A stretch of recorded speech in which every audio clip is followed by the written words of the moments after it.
Today, we're going to dig into the incredible wisdom of Swami Vivekananda. He was a monk from over a century ago, but his lessons, they feel like they were written for us right now. This is some seriously powerful stuff for navigating our crazy modern world. But let's start with a simple question, a really simple one. Do you think just 5 words said at the perfect moment could actually change the world? It sounds kind of crazy, right? Well, that's exactly where this whole story kicks off. So picture this. It's September 11th, 1893. You're in Chicago at the World's Parliament of Religions. The room is packed. You've been listening to speaker after speaker give these long, kind of dry speeches. And then this young, unknown monk from India, wearing these bright saffron robes, walks onto the stage. He doesn't have a script, nothing. He just stands there, totally calm, and waits for the huge crowd to quiet down. And then he speaks. Just 5 simple words: Sisters and Brothers of America. And the place just explodes. I mean, all 7,000 people jump to their feet for a 2-minute standing ovation. And he hasn't even started his speech yet. See, he didn't talk to them like an audience. He spoke to them like they were family. So you gotta ask, where does that kind of confidence, that kind of wisdom even come from? It wasn't just from reading books, that's for sure. It came from a whole life of facing challenges head on. And that brings us to our very first lesson: face your brutes. We all have them, don't we?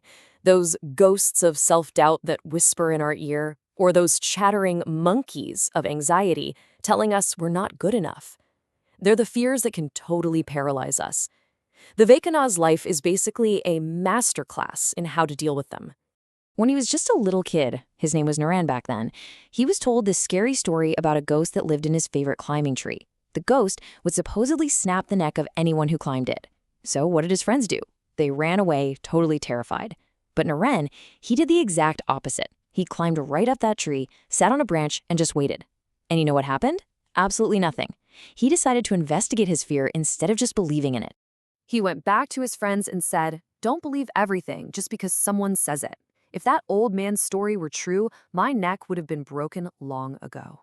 This is so key. He learned right from the start to find his own truth instead of just blindly accepting the fears that other people have. And this lesson just got more intense as he got older.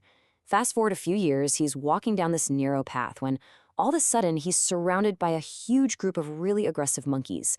His first instinct, the same as yours or mine would be, was to bolt. But the faster he ran, the closer they got, nipping at his heels. Right at that moment, an old monk nearby shouted out, "Face the brutes!" So Vivekananda just stopped. He turned around and stared down the biggest monkey. And in that instant, the whole troop froze, turned, and then scattered. The lesson was crystal clear. Our fears, our problems, they only get stronger when we run away from them. Now, this courage to face the outside world was really built on something even deeper: the power to master his inner world. And that brings us right to lesson 2, master your mind. Okay, get ready for this, because the stories about his mental abilities are pretty mind-blowing. Is it really possible for someone to have a photographic memory for, like, entire books? Or to master a brand new skill in a split second just through pure focus? Well, a couple of famous stories about him suggest that, yeah, it is. So what's with the number 12? Well, one day in America, Vivekananda saw some boys trying to shoot 12 floating eggshells with a rifle. They were missing every single one. So they challenged him, this monk in strange clothes, to give it a try, probably thinking it would be hilarious. And here's the kicker. He had never even held a rifle before in his life. He took it, aimed, and hit all 12 eggshells, one after the other.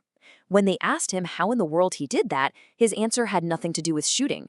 He said his secret was total, 100% concentration. The ability to put your whole mind on one thing, that's a real superpower. And he applied that same intense focus to learning. You can just imagine this librarian in Chicago, right? Vivekananda keeps checking out these massive, super difficult books and then returning them like the very next day. She was totally convinced he was just pretending to read them. No way anyone could read that fast. So she decided to test him. She grabbed one of the books, flipped to a random page, and asked him what was on it. He didn't just recite the page perfectly, word for word. He explained the whole philosophy behind it. He truly believed that with a focused mind, we can tap into this infinite library of knowledge that's already inside of us. So, facing your fears, mastering your mind, these are incredible tools. But what are they for? For Vivekananda, they were the building blocks for the most important thing of all, character. And that leads us to our third lesson. Character is destiny. One day, walking in Chicago, a man in a fancy suit made fun of his simple robes. He asked why he didn't dress like a gentleman.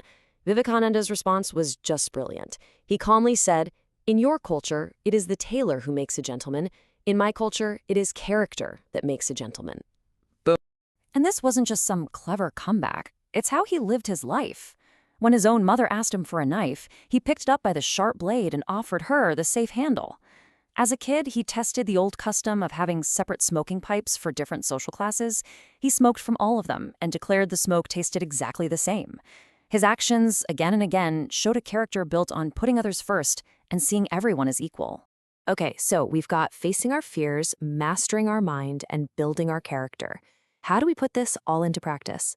Well, Vivekananda basically boiled down all his teachings into one single powerful formula for achieving absolutely anything you want in life. Here it is. This is his formula for success. It starts with one thing. Take up one idea. But you don't just think about it now and then. You make that one idea your entire life. You think of it, you dream of it, you live on that idea until your brain, your muscles, every single part of you is just full of it. And then, and this is key, you just leave every other idea alone. That, he said, is the way to success. So, in the end, the big question isn't really about Vivekananda. It's about you. He laid out the entire blueprint for living a powerful, meaningful life. Now, the only question that's left is the one he's really asking all of us. What is the one idea you will make your life?